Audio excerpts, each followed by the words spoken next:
സംസ്ഥാനത്തെ SSLC പരീക്ഷകൾക്ക് ഇന്ന് അവസാനമായിരിക്കുകയാണ്. എന്തായാലും നമ്മുടെ സ്കൂളുകളിൽ എല്ലാം വലിയ രീതിയിലുള്ള സുരക്ഷാ മുൻകരുതലുകളും എല്ലാം ഇന്നിപ്പോൾ സ്വീകരിച്ചിരുന്നു. നമുക്കറിയാവുന്നതുപോലെ മാർച്ച് 1-ാം തീയതിയായിരുന്നു കോഴിക്കോട് താമരശ്ശേരിയിൽ വിദ്യാർത്ഥികളുടെ കൂട്ടത്തല്ലിൽ 10ാം ക്ലാസ് വിദ്യാർത്ഥിയുടെ ജീവൻ നഷ്ടപ്പെടുന്നത്. എന്തായാലും ഈ ഒരു പശ്ചാത്തലത്തിൽ വലിയ സുരക്ഷാ മുൻകരുതലുകൾ നമ്മുടെ സ്കൂളുകളിൽ അധ്യാപകരുടെ ഭാഗത്തു നിന്നും സ്കൂൾ അധികൃതരുടെ ഭാഗത്തു നിന്നും അതുപോലെ തന്നെ പോലീസിൻ്റെ ഭാഗത്തു നിന്നും ഉണ്ടായിട്ടുണ്ട്. നമ്മളിപ്പോൾ നിൽക്കുന്നത് MD സെമിനാരി സ്കൂളിലാണ്. ഇവിടെയും അതേ അല്ലെങ്കിൽ സമാനമായ രീതിയിൽ തന്നെ സുരക്ഷാ മുൻകരുതലുകൾ സ്വീകരിച്ചിട്ടുണ്ട്. അതുപോലെ അധ്യാപകരുടെ ഭാഗത്തു നിന്നാണെങ്കിലും അതുപോലെ പോലീസിൻ്റെ ഭാഗത്തു നിന്നാണെങ്കിലും നമുക്കറിയാവുന്നതുപോലെ തന്നെ വലിയ രീതിയിൽ ഈ ഒരു വിദ്യാർത്ഥികൾ തമ്മിൽ തല്ലുന്ന വാർത്തകൾ നമ്മൾ എല്ലാ ദിവസങ്ങളിലും സമൂഹ മാധ്യമങ്ങളിലൂടെയും അതുപോലെ പത്രമാധ്യമങ്ങളിലൂടെയും കണ്ടിട്ടുണ്ട്. അങ്ങനെയായിരുന്നു ഈ മാസം മാർച്ച് മാസം ആദ്യത്തെ ദിവസം ഈ കോഴിക്കോട് താമരശ്ശേരിയിൽ വിദ്യാർത്ഥികളുടെ തമ്മിൽ തല്ലിൽ 10ാം ക്ലാസ് വിദ്യാർത്ഥിക്ക് ദാരുണാന്ത്യം സംഭവിക്കുന്നത്. ഈ ഒരു പശ്ചാത്തലത്തിലായിരുന്നു സർക്കാരിൻ്റെ ഭാഗത്തു നിന്ന് ഈ ഒരു ഉത്തരവ് വരുന്നത്. പരീക്ഷ കഴിഞ്ഞിട്ട് മറ്റ് ആഘോഷ പരിപാടികളൊന്നും പാടില്ല എന്നായിരുന്നു ഈ ഒരു ഉത്തരവിൽ പറഞ്ഞത്.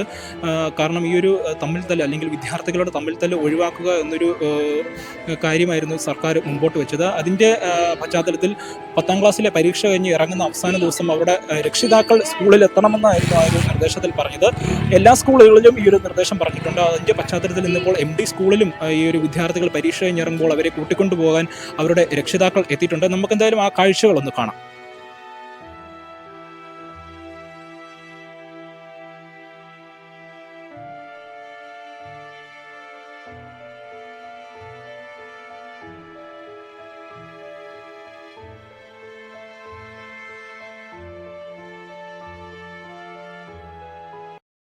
Yeah! Cut!